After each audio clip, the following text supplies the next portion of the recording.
the complaint that seeks that she be held in contempt with a maximum for disobeying this order, and with a maximum sentence of 6 months and $1,000 fine.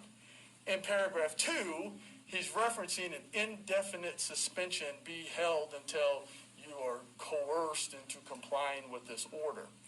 The problem that I have in responding to this is that is the remedy, and again, I'm hesitant to bring this up, but that is the remedy that they are seeking in the sealed case. It is not relevant to this case here, where the contempt that they're seeking to have her found guilty of is at a maximum 6 months and $1,000. So I want to strike that portion of paragraph 2 in reference to the requested remedy from the court and the reference to the valid order, because it's in direct correlation with a sealed action. If it is not stricken, I think we all take the chance of slipping down the slope of discussing potential things in a sealed action, where really the value of paragraph 2 versus the risk and the prejudice and the violation of a sealed order isn't worth going that direction. Well, isn't it also directly relevant to count 5? Well, This complaint? Well, somewhat. The maximum amount of sentence in count 5 is 6 months and $1,000 fine. He cannot turn around and ask, with my client not being found guilty, I mean, we cannot put obviously aside that she's innocent until proven otherwise, regardless of the contempt, regardless of the pending order. There are various defenses that a person can present to the court that would negate an allegation of not complying with an order. Those are all in play.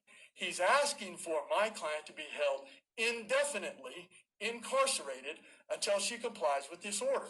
This order is referenced to count 5, which again, the maximum sentence is 6 months and $1,000. So if he wants to amend paragraph 2 to mean, hey, hold her until 6 months and $1,000 fine, that's fine. That would be a more relevant argument for today. But to ask for an indefinite incarceration to lead to a coerced alleged obedience to an alleged valid order in reference to a pending sealed action, I think is a little difficult for my client to respond. And the value versus the prejudice, the value versus potentially violating a sealed order and the conduct that comes with a sealed order is tremendous, and it's not necessary. All right, well, I am not in the habit of striking other sides' arguments, so I'm going to deny the motion to strike paragraph 2 because that is an argument in objection to your motion. And further, Your Honor, there is something that needs to be pointed out for the record. let me finish, Mr. Oh, I apologize. Further, it references the count 5 of the complaint in this case. I'm not sure what the penalty has to do with this.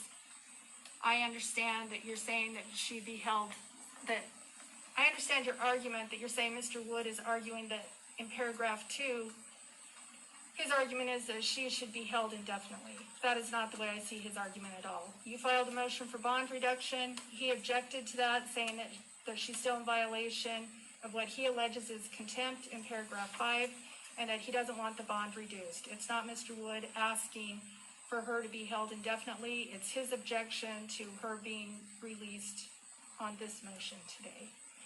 Now, Mr. Wood, anything you'd like to say? Yes, and I do apologize to the court for interrupting. It should be pointed out on the record that that court order is not sealed. That court order was specifically unsealed. And so I think that's very important because otherwise it sounds like we're talking about a sealed matter. We're not.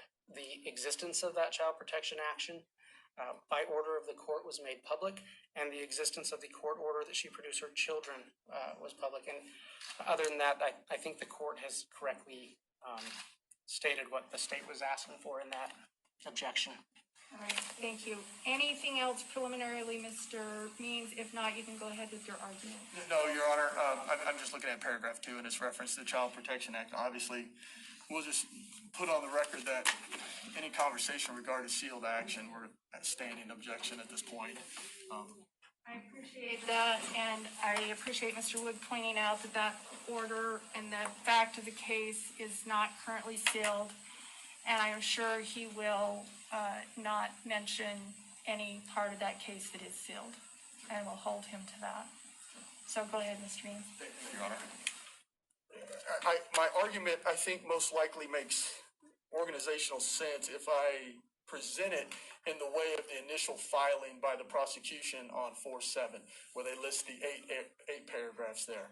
The first objection is that they disqualify, alleging that because we disqualified the previous judge, that we're attempting to take a second bite at the apple. That's obviously not true. Our motion alleges new evidence has come to light, needs to be discussed with the court that should be considered in setting bond for my client. There is no implication that because we've got a new driver in the seat that we want to take another bite at the apple. Number two, obviously we discussed that issue. Paragraph 3 and 4 of his argument discusses limitations on access to a client as a result of COVID-19. Now, I'm sure the court is aware that across the country, challenges to stay-at-home orders and these other type of things are rising quite often because of the unique situation that we're in. Going back and trying to find case law on something like this, and I think you're going back to the early 1900s to find something similar to what we're dealing with here. But I think the Attorney General, William Barr, hit it on the head when he sent out a memo, and it was basically a notice to state and local ordinances and officials that, hey, we understand there's some difficulties here. Are you saying that the federal government has authority over the state government? No, Your Honor, I'm just saying his point is well taken, and the wording is probably better than I could articulate to the court. And so what he says is, if a state or local ordinance crosses the line from an appropriate exercise of authority to stop the spread of COVID-19 into an overbearing infringement of constitutional and statutory protections, the Department of Justice may have an obligation to address the overreach in federal court. Barr continued to say that any restrictions on religious liberties, discrimination against disfavored speech, and undue interference violate federal laws. We do not want to unduly interfere with the important effects of state and local officials to protect the public. But the Constitution, and this is my point, is not to be suspended in a time of crisis. My point there is the rights of my client, as far as Article 6 and any other pending or applicable article or amendment here, as well as the due process rights, are not to be suspended as a result of the situation or circumstances that we deal with. Now, I think the gray area obviously is, where does a local or state government overstep where it interferes with the Constitution? And that's where we are today. I want to go back here a little bit. The court referenced my original motion filed toward the end of March on 3/24.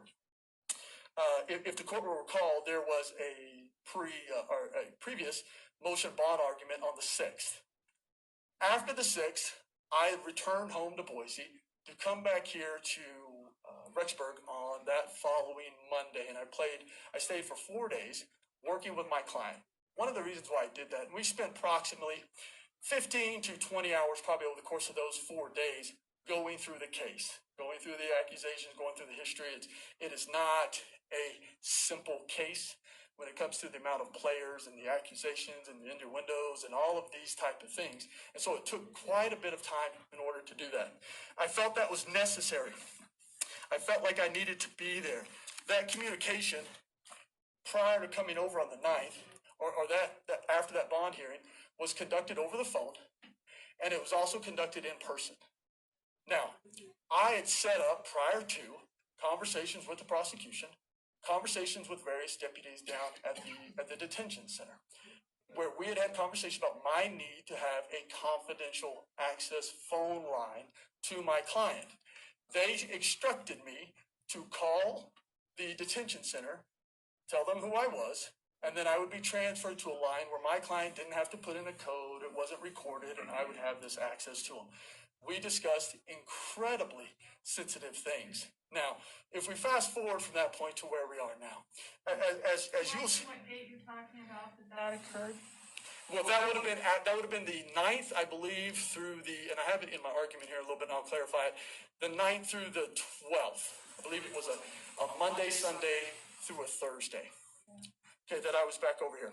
Now, I think what caused the ruckus here is during that time, I had various conversations with my clients and a visit with the prosecution in this case. Now, if we can jump forward to my amended motion, and I'll come back to this. In my amended motion, I show up here on,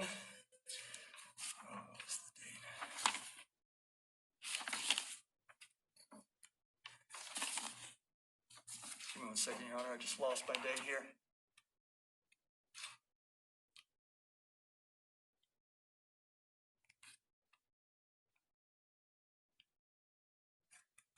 On 3/29, I come back over here to the state of Idaho to visit with my client, assuming I'm going to have access like I had before, in person in a room.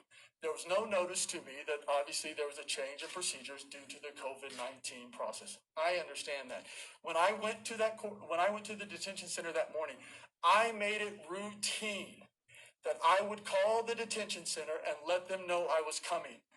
I think that is a matter of courtesy, notice, and if something's going on at the detention center that might delay access to my client, no reason for me to sit into the waiting room for quite some time. No problem was expressed. I show up, I go into the waiting room, a deputy comes out. I said, well, I'm attorney Mark Means, I'm here to see my client, Lori Daybell, please allow me access to my client. I was then instructed that the procedure for visiting with the client had changed, and that the public visiting room had now been converted into an attorney-client visiting room only, and that I would have to converse with my client because of COVID-19 policies through this public now visiting room. So, well, that I have a box of documents. I have 16 gigabytes of information I need to go through with my client. I need to physically see. And they said, no, you're going to have to go to this. I said, well, I'm already here. I need to visit with my client. Is it confidential? I was specifically told multiple times that morning by that deputy that my communication with my client would be confidential and not recorded. On March 30th? Yes, Your Honor. They're in the waiting room multiple times. I might not be the most seasoned attorney, but there is absolutely no way that I would ever get on a phone thinking that it was going to be recorded and have incredibly sensitive conversations with my client regarding their defense. They told me that the room had been changed at that point to a attorney-client visitation room only, and that the recordings were not going to happen. When they brought my client in, we sit down and we start having the conversation. I can't recall on that day if I heard the recording statement or not, but I was told repeatedly, asked repeatedly to the deputy, was assured that it wasn't going to be recorded. We had our meeting, I left, I go do some visits, I come back to visit with my client, same thing. I want to make sure that this is not recorded. No, Mr. Means, it is confidential. It is not going to be recorded. The recording services is turned off. And was that on March 30th or March 31st that you're referring to? That was over from March 30th, and I believe I was here until April 2nd. And I had multiple visits with the client during that time. Now, obviously, it was incredibly difficult to try to discuss with my client various documents, as the amount of documents are intense. The second set of discovery rolled in this past week, and we're now talking 60, 70 gigabytes of information, thousands of pages. I have to have this access with my client in order to prepare for this defense. So I did what I could while I was here. We had the conversations over the phone. I was repeatedly told it wasn't recorded. It wasn't going to be recorded. The recordings were off. And so I relied upon that representation to have that communication. My gut was, I think they recorded it. I heard beeping on the phone that I don't know if it was a cheap landline. I don't know if it bumped my ear, because as I sit there with the ear pinned to my shoulder, typing on a laptop, trying to show documents to my client, it's extremely difficult. So I go back and I file the amended motion before the court, bringing up my belief that I think it was recorded, even though I was told repeatedly on each time I was there that it would not be recorded. So I filed that motion. Now, fast forward, the prosecution does not file a response. They do not call me after I file that motion. They do not make contact with me and say, yes, Mr. Means, we accidentally recorded it, but we've deleted it. We've done what we needed to do, or whatever it is that they were going to do as far as handling it. They file a response on the 13th, give or take 2 hours before our informal conference, and they admit in a statement as an agent of the court in their paragraph, and I believe it was paragraph. Your amended motion of April 7th, is that, are you for, you said April 13th, so I'm trying to. Yes, Your Honor, I'm sorry, it's April 7th. And in that, paragraph 5, the state represents in paragraph 5 to the court that the attorney, that they learned, and this is where it gets unique and these affidavits come into play, that one conversation between the defendant was accidentally recorded. Okay, they admitted this is a filing by an agent to the court on that day, on the 7th before that hearing. Now, it gets a little more dicey since then. We learned of that, and obviously we notice up to the court, we request a hearing on this motion, and it gets kicked down the road multiple times.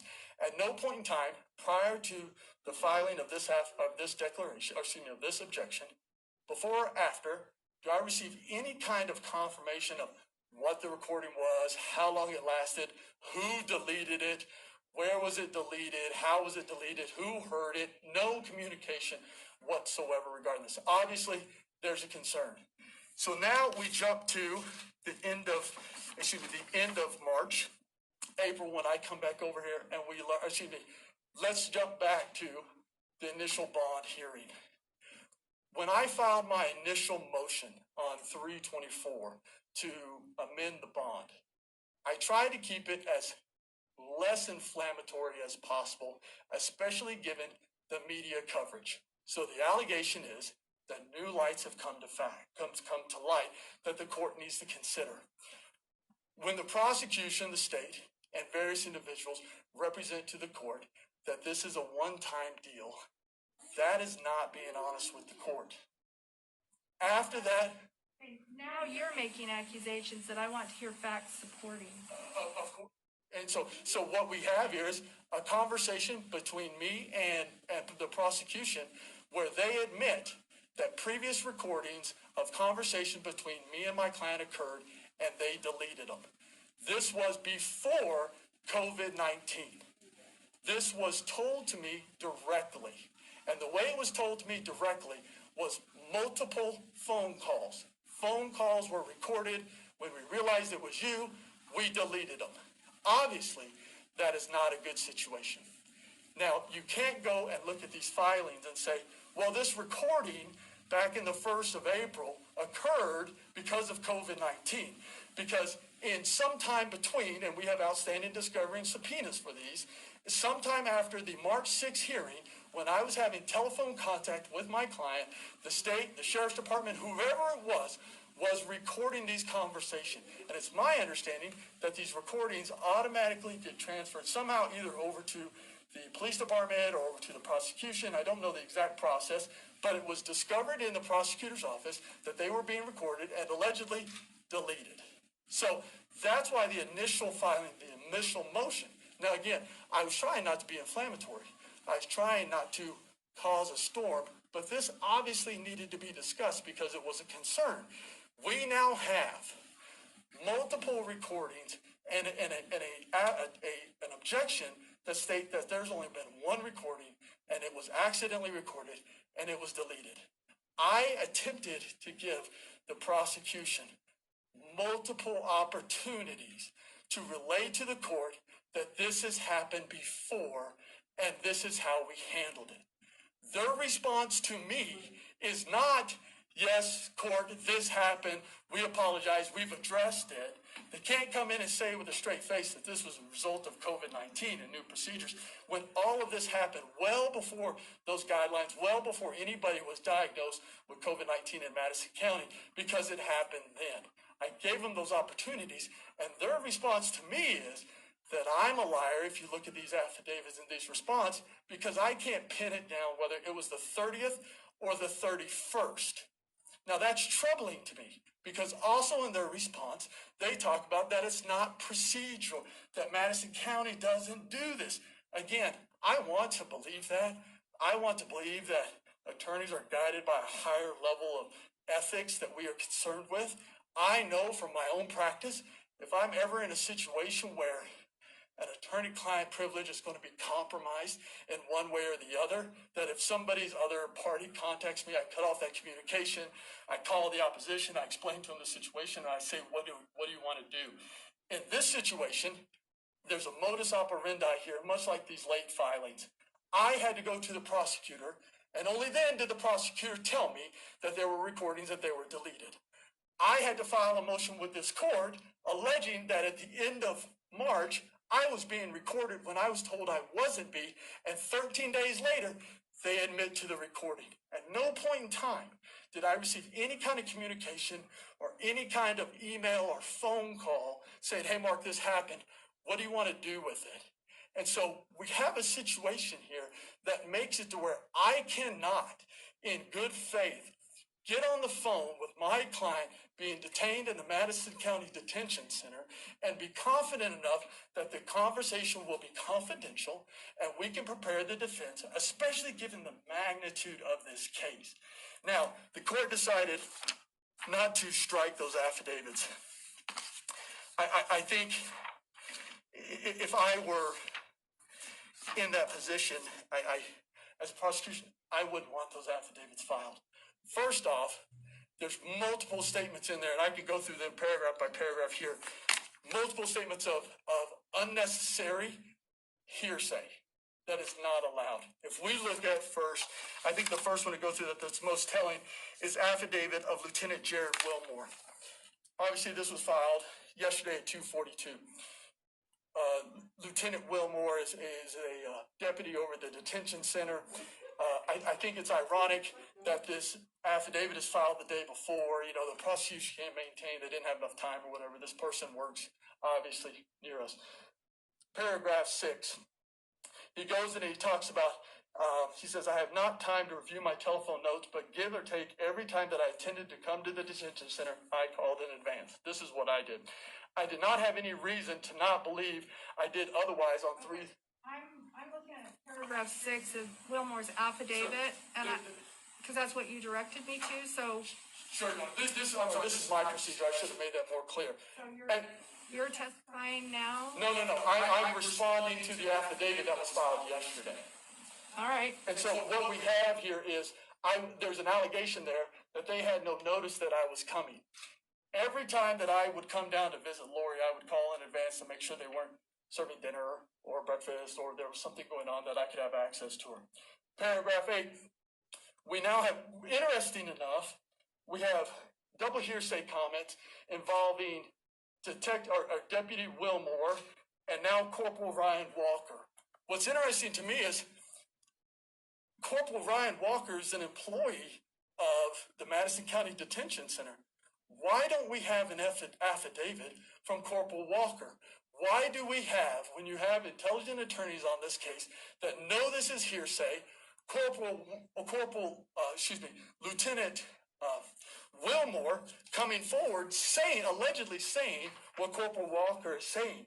Now, I go on to say, I do not have any reason to believe that,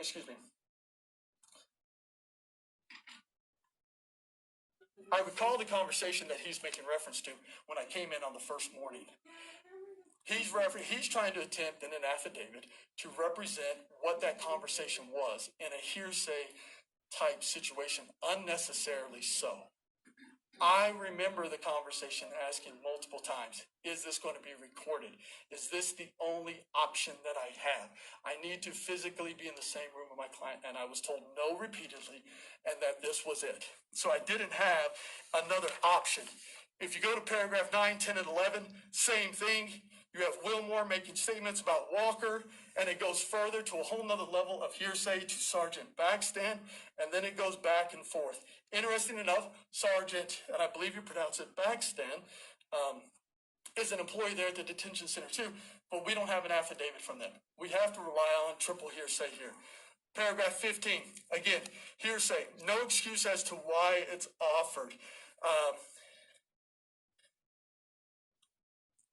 They try to present the idea that that the person there in paragraph 15 isn't aware that an attorney is there to speak with a client and that this is privileged communication. This has got to be at a detention center, almost a daily routine that these people would go through. And they knew me. If you look in their affidavit, they know I'm there to speak with my client, Lori. They know it's intended to be confidential. They know I've asked them repeatedly, is this recorded? No, it's not. Okay, I can rely on this. If you go on to paragraph 16, again, hearsay.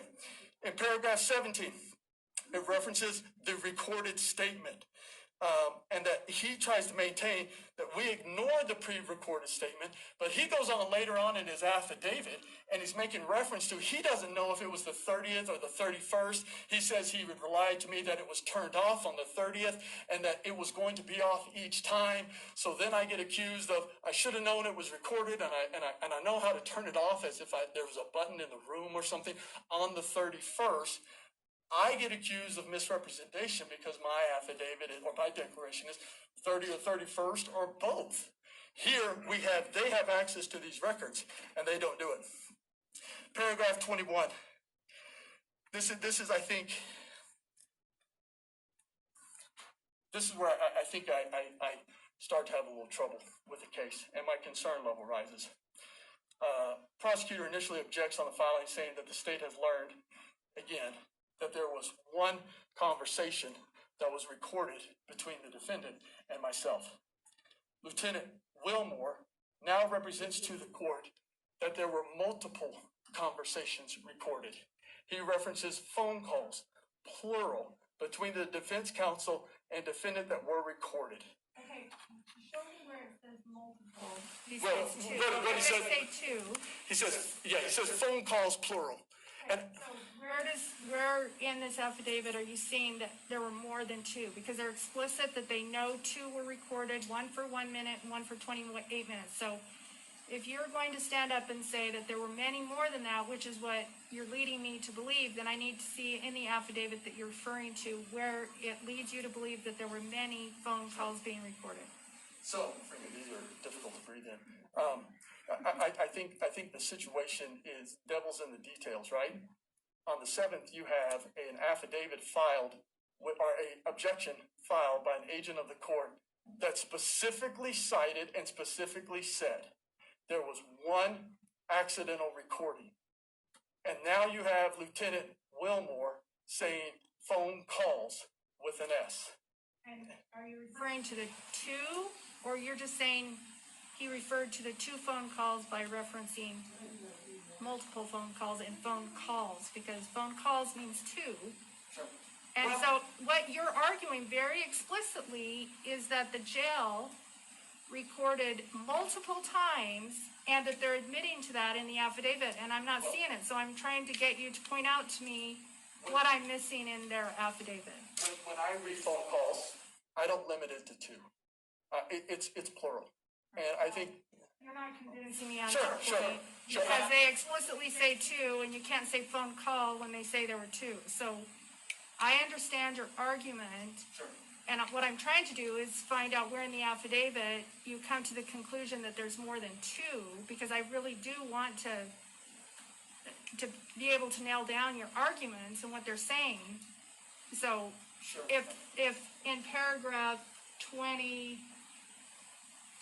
or 23, 21 that you're referring to phone calls, if that's your only reference to multiple as opposed to two, then it's probably time to move on. But if you've got something else to point to in that affidavit, then I'm happy to look for it. I think the problem that I have here is, one, we have our discovery and our subpoena outstanding for all of this information regarding these recordings. Because at this point in time, you have to remember, I've now been told that there were multiple recordings of my conversation with my client after the initial bond hearing. It's not a good situation to be in. I'm also told that those recordings were deleted. Now, I'm going to represent to the court that there were hours of times that I spoke with my client we discussed detailed facts of this case that are incredibly sensitive. When the state goes in, whether the state or the agent or whomever it is, the agent of the state, and deletes these recordings, I do not have an opportunity to go back and say, oh my gosh, what was on these recordings? I have my notes, I have my history there, I have my memory, but it's concerning. So I'm told after this bond hearing, multiple recordings. Nowhere in any of these filings does the state confess or come forward and say, you know, court, this isn't the first time it happened. It was accidental. There's no explanation whatsoever. In fact, there's a position of how I read it that the defense is playing games. At no point in time would I, as a defense counsel, intend for my conversations to be recorded. So I have statements saying multiple recordings before.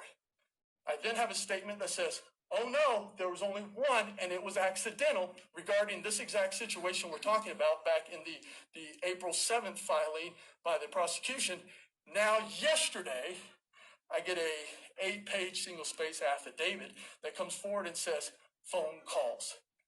Again, our discovery and our subpoena are outstanding. We are having to rely on this information here that they're giving us.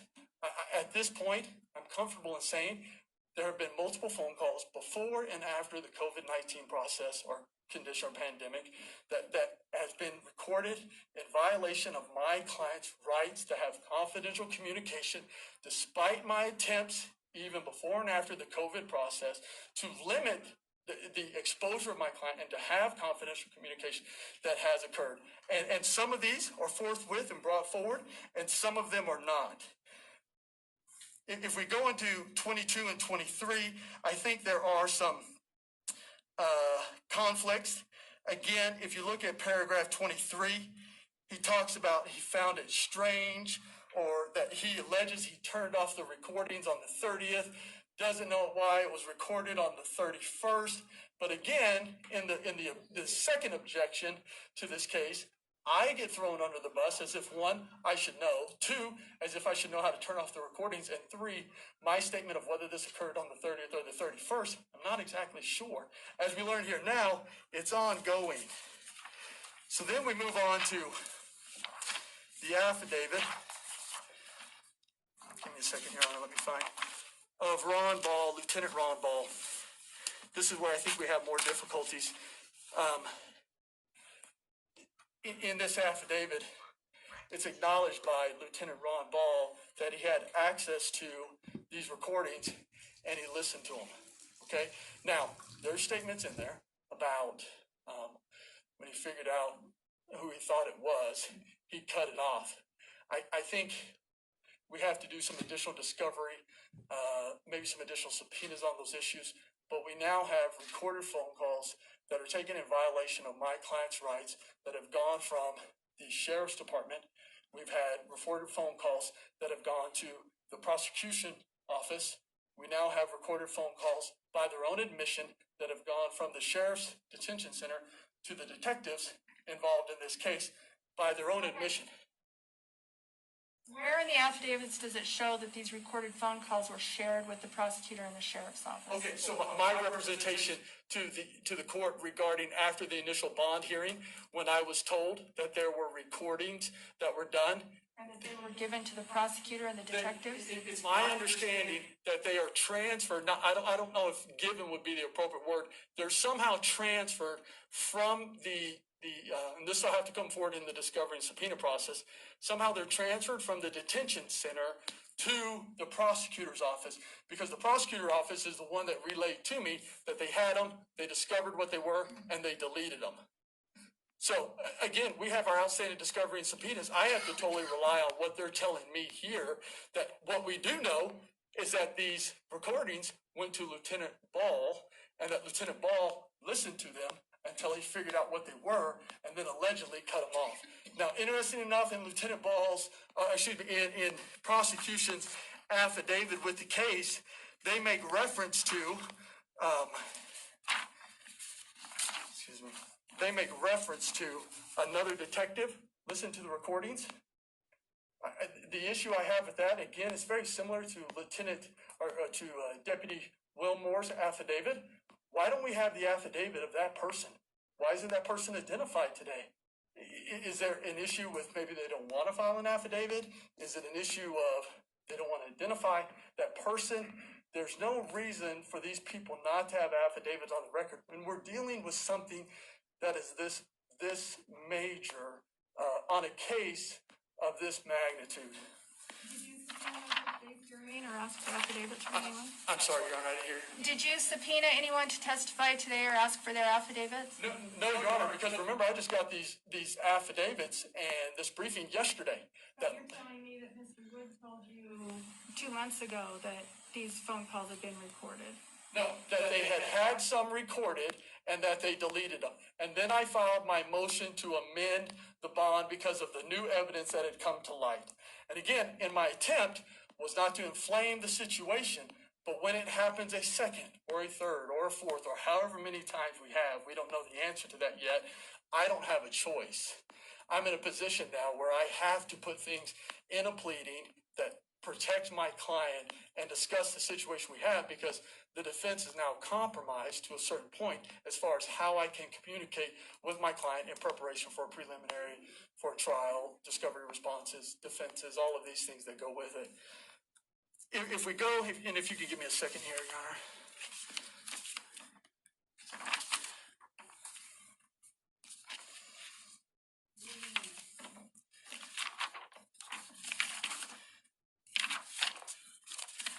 The last affidavit that was filed was the affidavit of the prosecution in this case.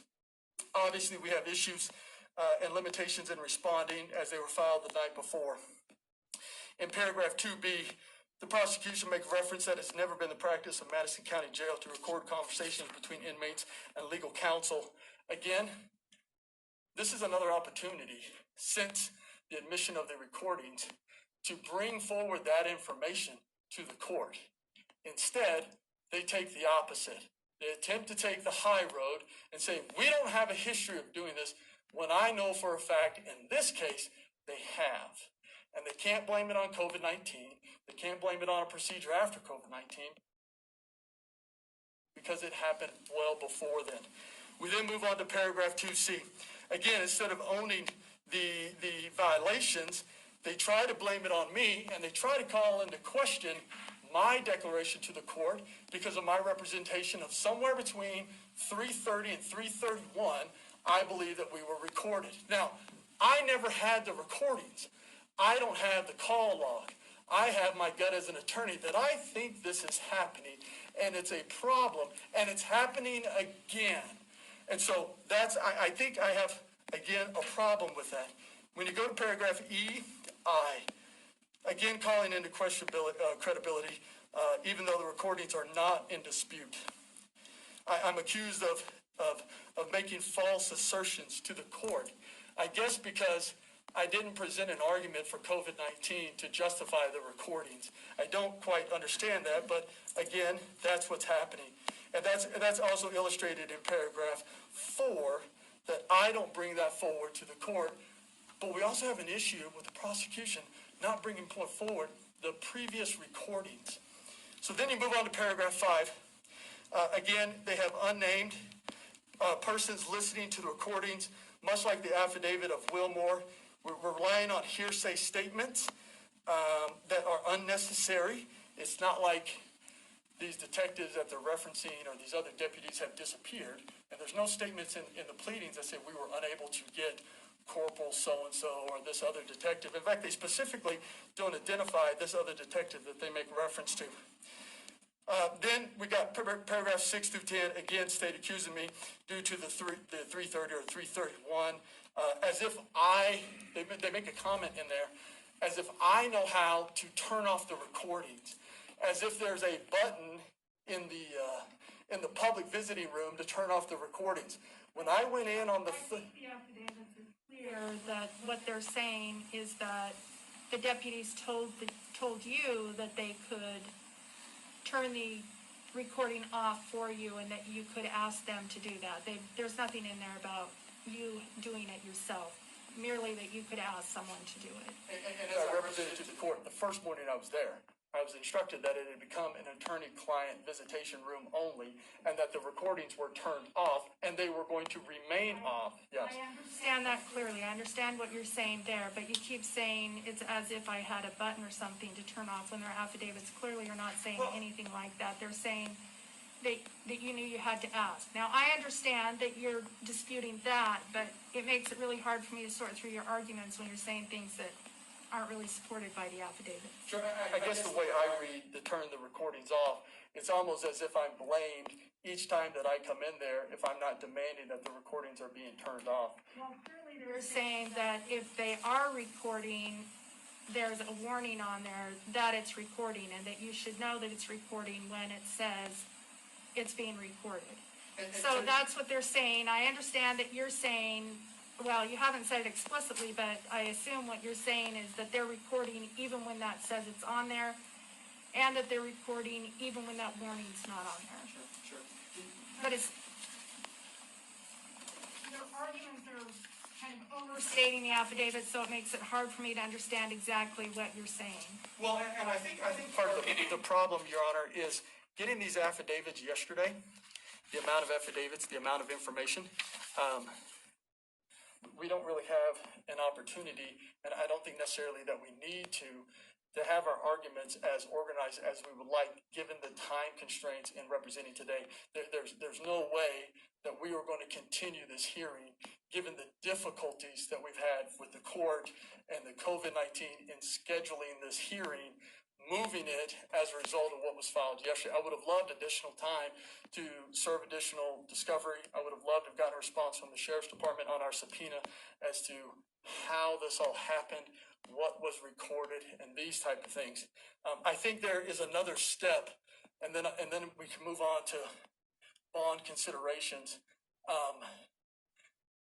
You have a modus operandi here. After the recording, or after the initial bond hearing, there's an admission of recordings. Then there's an admission that they're deleted, right? And that's the conversation we had. That was never brought to the attention of the court except by me. I would have liked to not have been in that position, but I have no choice in representing my client to bring that.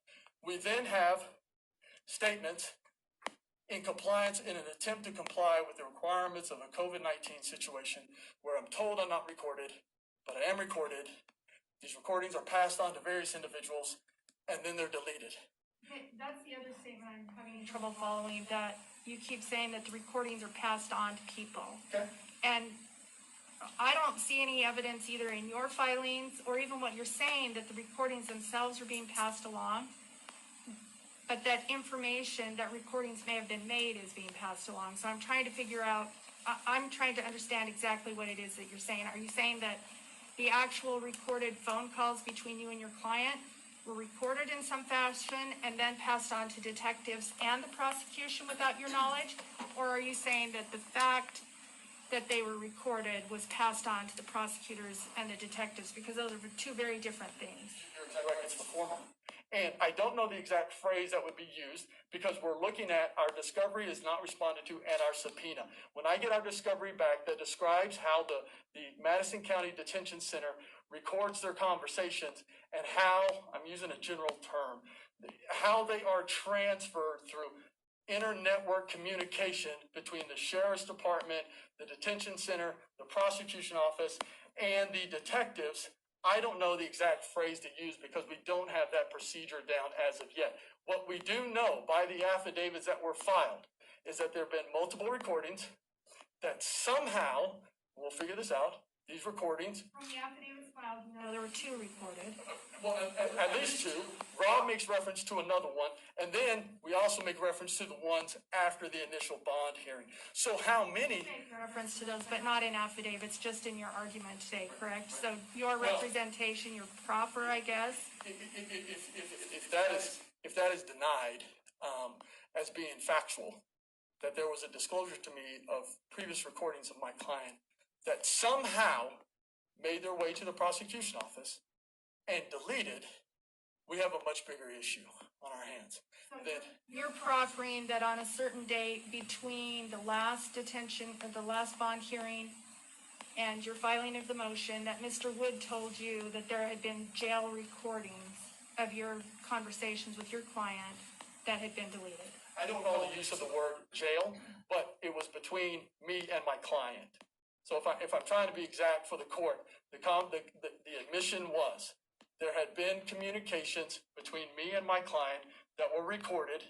Somehow he became aware of them and they were deleted. I do not know how many as of yet. I do not know who else had access to them. I do not know who listened to them. What I do know is that prior to the COVID-19 pandemic and the changes at the Madison Detention Center, recordings were made and they were, for lack of a better phrase, passed on in some shape or form to the attention of at least the prosecution in this case. Now, how much of it was listened to? Who determined that it was our recordings? I don't know the answer to that yet, Your Honor, because we don't have the discovery and the subpoena responses yet. I'm hoping that comes over. The bigger concern for me. Okay, well, let me stop you there too, because I don't know for sure about Madison County, but I know that Bonneville County Jail, which I think uses the same system, there are any number of people who can access the recordings from their computers. So they can just log into their computers and see what, Sure. Joe Jones is saying to the wife that there's a no contact order with. And so they regularly, probation officers, police officers, detectives, prosecutors, look for jail recordings. This is a very common practice. They can access them. There's no actual recording. It's a computer method of getting them. And that could very well be true in this case here. It could be as simple as there was a recording and Lieutenant Ball said, oh, there's a recording here of Lori Vallow, or there's a recording from yesterday, and he clicks on it and he listens to it. Or there could be a mechanism that automatically transfers specifically her recordings or her communications to somebody else. I don't know the answer to that. What we do know is that there have been more than at least 3 recordings admitted and deleted. Now, I've got another problem with how this plays out, because you have an issue where there are recordings that are statements of my client. I have outstanding discovery, not talking about these recordings discovery and the subpoena that goes with that. I have in discovery requesting a copy of all statements of my client, whether they're recorded, whether they're typed, whether they're text messages, whatever.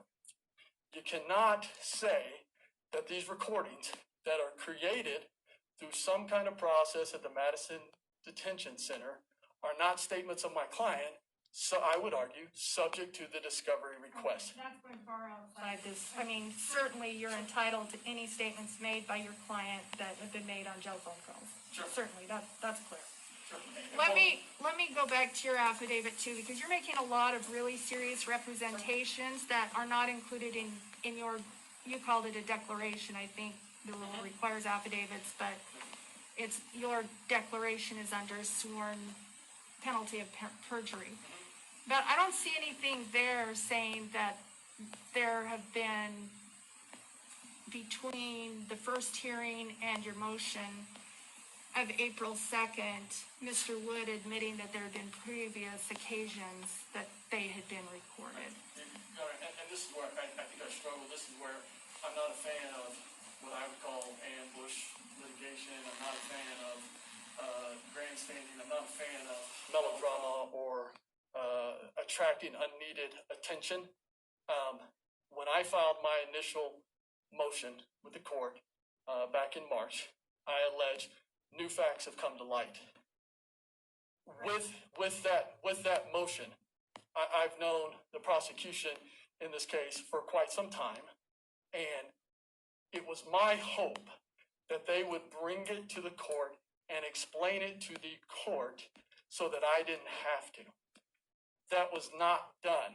And in fact, the opposite happened, where now I'm in their filings from last night being accused of misrepresenting or withholding things from the court.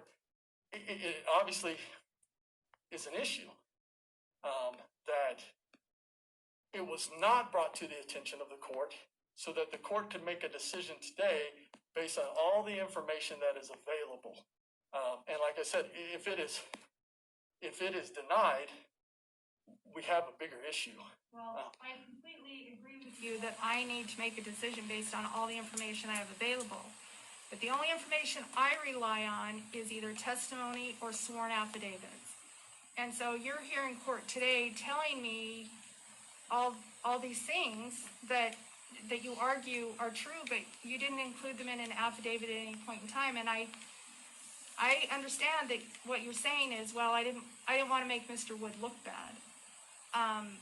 But it's just hard for me to reconcile the fact that you submitted a sworn affidavit where you had every opportunity to lay out these allegations that happened in March before you filed a second motion for bond reduction. And you didn't take that opportunity, and so it makes it difficult for me to make a decision because I cannot use as evidence your statements in argument of what might have been said. Your Honor, if I think this goes back to the very beginning.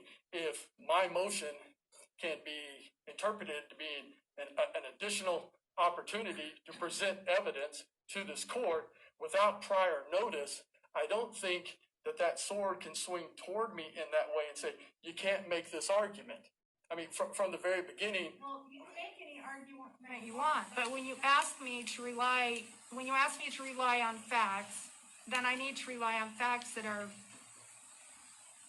before me in some fashion. Now, if you were to make a proffer of exactly what date and what admissions Mr. Wood said as a member of the bar and those ethical responsibilities, then I might be able to go forward on that. But it's been hard for me to sort out exactly what your accusations are. Right. Well, the situation that I get into is, would the court want me to call Prosecutor Rob Wood to the stand to discuss this conversation? Well, if I get the chance to hear from Mr. Wood, I'll hear what he has to say about those other conversations. Yeah, and that's how I'm hoping it can be resolved. Again, because I don't want to have to take it further than we need to. But what we have here is repeated violations prior COVID-19, post-COVID-19, that have made it to where I cannot, in good faith, communicate with my client through a telephonic system at the Madison Detention Center in preparation for what is probably one of the largest cases to ever come through Madison County. And the amount of documents and other information, we're dealing with things in this case now with this recordings that we should not be dealing with. But unfortunately we are. So obviously, Your Honor, I'll save any other additional remarks unless you have questions for me regarding after you have an opportunity to discuss the situation with the prosecutor. If you would like, I could go ahead and move on to what we would like to happen as far as the bond goes. What we would like the court to do. I mean, I've allowed Sure. well over an hour so far. Sure. We only have another hour and a half left. Mr. Woods needs to respond, and then I'll give you the last word since it's your motion. I appreciate it, Your Honor. If you could give me 1 second here.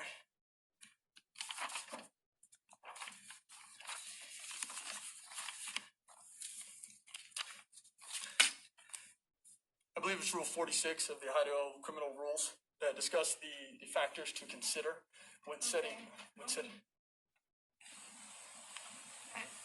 Let me stop you there, because at the beginning, I said I was not asked in your motion to reconsider Judge Eden's decision. Okay. I'm being asked to reduce bond after a decision on bond has been made at a previous hearing. Sure. And under 46L, I think it's 46, L2, then the standard that I'm applying is good cause to reduce bail. Sure. So I am not at all inclined to revisit Judge Eden's decision where he went through all the bail factors in Rule 46 and in the statutes. That's already been done. Correct, So Your Honor. you said there was new information, and the second bail hearing, I'll go forward on good cause, and that will be the standard. So there's no need to go through all the factors that Judge Eden's decided. I appreciate it, Your Honor, because that is basically a regurgitation of those factors, so I appreciate it. As far as what's happened since the hearing, I don't think I need to spend a lot of time to talk about the effects of COVID-19 on everybody and now the limitations on interacting with my client through the detention center. I think you also have to look at and consider the economic situation that we're in now, where jobs are difficult, People are not spending money. My client is obviously unemployed at this time. Her husband is a publisher. People aren't buying books. There's a difficulty all the way around when it comes to paying rent, paying mortgages, getting jobs, these type of things. I think that needs to be taken into consideration when it comes to setting up a bond amount. COVID-19, as I've illustrated before, I don't think can be a good cause argument as to why the Constitution or these type of things can happen to limit the interactions. I think also the thing that the court should consider is the Supreme Court and their order on April 22nd, 2020, where the postponement of criminal jury trials required by this order shall be considered among the factors listed under Criminal Rule 46, determining amount of bail and the purpose for determining eligibility for pretrial release. Even though that is making reference to a jury trial here, as we know just from this case here, we've had to push it off multiple times. Just from the scheduling conference yesterday, the preliminary hearing, instead of occurring in a shorter time frame, is going to be occurred in July. So hopefully we don't have these COVID-19 issues. I think the spirit of the order from the Supreme Court would ask this court to take that into consideration in setting the bond amount here. But this trial isn't being delayed because of the COVID situation. Well, We haven't got to preliminary hearing, and it was delayed until July on your motion, not on the state's motion. Yeah. And we don't get a trial date until it's bound over in preliminary hearing. If that happens, district court is the one that would set the trial date. So that hasn't even happened. It won't happen until after July. Correct, Your Honor. But if we're also talking about the scheduling conference yesterday, my initial suggestion was to do it in the 1st of June. There's obviously the court, as we mentioned, for Rob, myself, and for you, all of these cases that have been postponed and pushed out and rescheduled are eventually going to come to call. And that's where we run into a situation where maybe in a typical situation with her preliminary hearing, it would be able to be heard in the 2nd or 3rd or 4th week of May or the 1st week of June, but now it can't. My schedule allows that to happen. If you want to have the preliminary hearing in May or June, we can do that. Yesterday, the conversation was, as I understand, that you preferred a different date so that we wouldn't all have to appear in masks at the preliminary hearing. But my schedule certainly allows for it to happen in May or June. My initial response when requested or when asked about availability was the 1st of June. I wasn't so much thinking one way or the other regarding the mask. If it needs to happen, it needs to happen. It's obviously difficult to breathe. It would be a long 2 days to go through that process if we have to wear them. But I would prefer in June and instead of July, but it was my understanding that it worked better for the court schedule if we did it in July, and maybe I misunderstood that. Misunderstanding. If you would like a June preliminary hearing date, I am more than happy to accommodate that. If I'm assuming Mr. Wood would be able to accommodate that as well, since he was prepared to proceed next week. Sure. Okay, and maybe that's something that we revisit today or in the near future if we need to. My position was with the Supreme Court order, even though it only referenced the jury trial and pretrial release issues, I think the spirit of it is if a preliminary or these type of hearings are continually pushed out, then we have an issue. I mean, the recordings that we're talking about, we're the 1st of April and the end of March, and we're a month later as a result of COVID-19. We could have had this conversation 30 days ago, but by no fault of anyone, it gets pushed out until May 1st. Those are the type of things that I think the court should take into consideration in setting. We did have an informal conference 3-4 weeks ago where we had a jail representative here, you were here, Mr. Wood was here, and I tried then to make sure you knew who to talk to at the jail and that we smoothed out any wrinkles. Well, I had a problem. I really appreciate, and I want to make this clear, I really appreciate the court in this unique situation that we're in, conducting those types of communications, because I always believe that if attorneys are talking to each other, if they're shaking hands, even if they don't really care for each other, justice can be better served. It can be served in a more efficient manner, and it can be done in a better manner. And so I appreciate that. But in reference to that, It's important to me that you have access to your client as soon as possible, knowing that the jail had to protect their inmates from Right.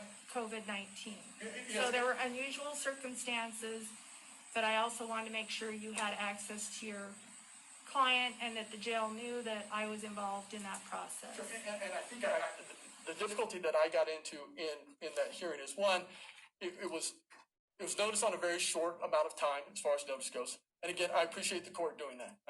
That's the world that we live in right now.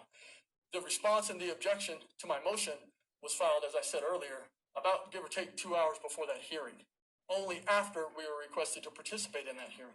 And I made it clear at that hearing that I did not have authorization to discuss that motion or to move forward or to talk about possible resolutions of my motion without. I wasn't talking about resolution of the motion at all. I knew it would take some time to get the motion heard, and I wanted to do all I could to make sure you had access to your client before we could get the motion heard.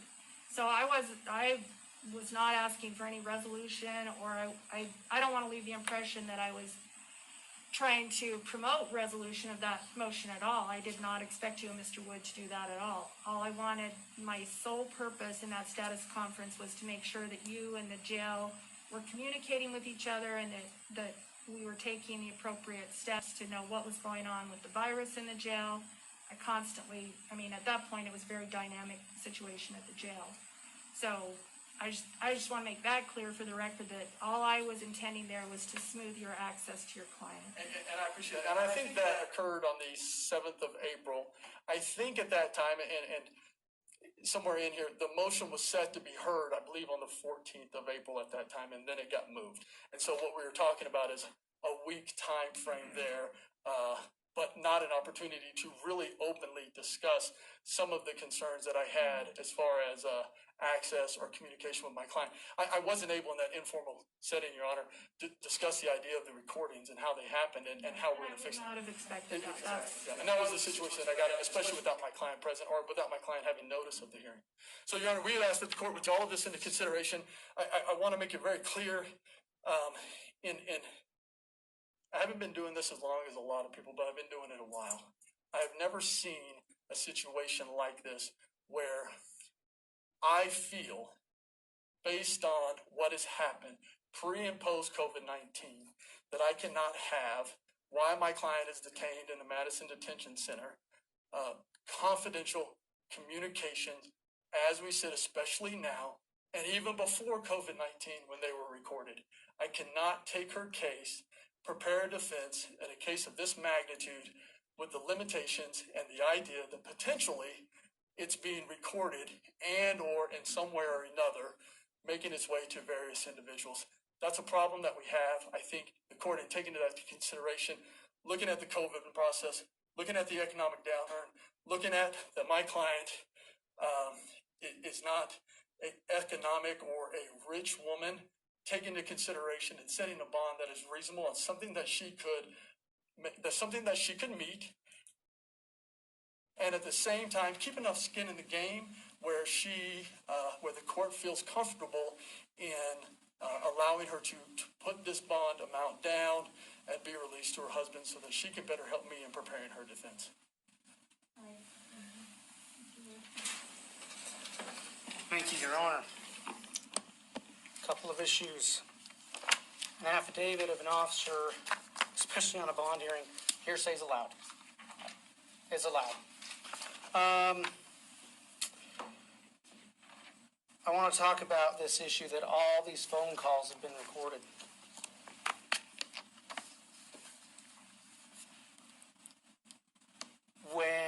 Usually, when an attorney takes on a criminal client,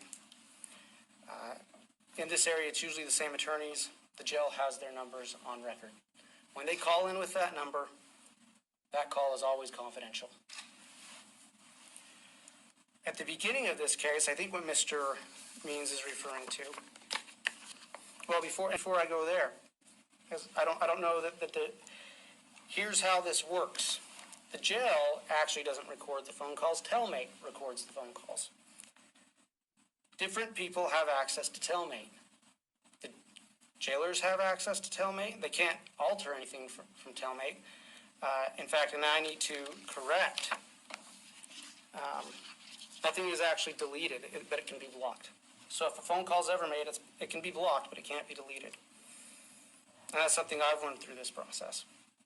Now, if an attorney doesn't register their number with Telmate and an inmate sends an outgoing call to that attorney, it's not going to be protected. And the thing to remember, though, not only is it not going to be protected, they will be warned. Because every non-confidential phone call starts with the warning that these calls are subject to monitoring and recording. Case law is clear that when you know someone else is listening, it's not a privileged conversation. We've submitted that in our brief, and it's clear. So this issue of multiple phone calls. The first time Mr. Means came into my office, he met with me and Spencer Rammel. I had, earlier that, I believe it was that day, heard his voice. One of our secretaries who are allowed to listen to jail phone calls had that phone call going. I said, stop that phone call. We called Jared Wilmore, Lieutenant Wilmore. He said, block this number, because it was the same number I had. Deputy Wilmore can verify that. When Mr. Means came into my office, and he met with me and my deputy, Spencer Rammel, we let him know about that. And we said, hey, make sure you register your phone. This idea that we told him that multiple phone calls were being recorded is absolutely false. And Your Honor, we are more than happy to allow Mr. Means to come over and get those phone calls. And he can see that multiple phone calls between him and his client have not been recorded. I do want to talk, though, now about the specific issue at hand, which is the alleged phone calls on the 30th and 31st. Before I get there, though, I would like to make note that if you file a pleading asking for a bail reduction saying new facts have come to light, I don't know if he expected me to decipher what that meant, especially when we had already talked to him about that one phone call. You can't expect anyone to respond to a vague reference to new facts have come to light. Quite frankly, we don't know that that's what that meant, because he didn't plead it in particularity. So I want to talk about this new claim that bail should be reduced because of March 30th and March 31st. Your Honor, when I sat down with Deputy Wilmore, or Lieutenant Wilmore this week to further prepare for this hearing, this declaration can only be read in one way. It can only be read in one way. And so let's talk about what's in it. Clearly, he knows he's being recorded, because he says in paragraph 5 that upon arriving at said detention center, I was required with no attorney-client option to the sole option of communicating with my client in the public visitor meeting room, wall of glass between attorney and client, over a recorded telephone line, upon which my client was required to enter her inmate number for charges and consent to recording of said phone call prior to the connection of the telephone lines. Your Honor, the problem the state has is, don't rely on what I say. Don't even rely on the affidavit. Rely on the records that were provided to the court. There was no recorded phone call on March 30th. Deputy Wilmore, and it shows in his exhibit C and D, turned it off for 24 hours that day.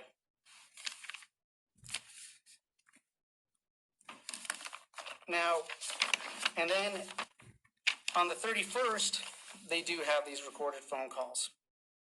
Again, which I guess I don't quite understand what defense is arguing, because he said he had a hunch, but in paragraph 5, he makes it clear he knew a call was being recorded.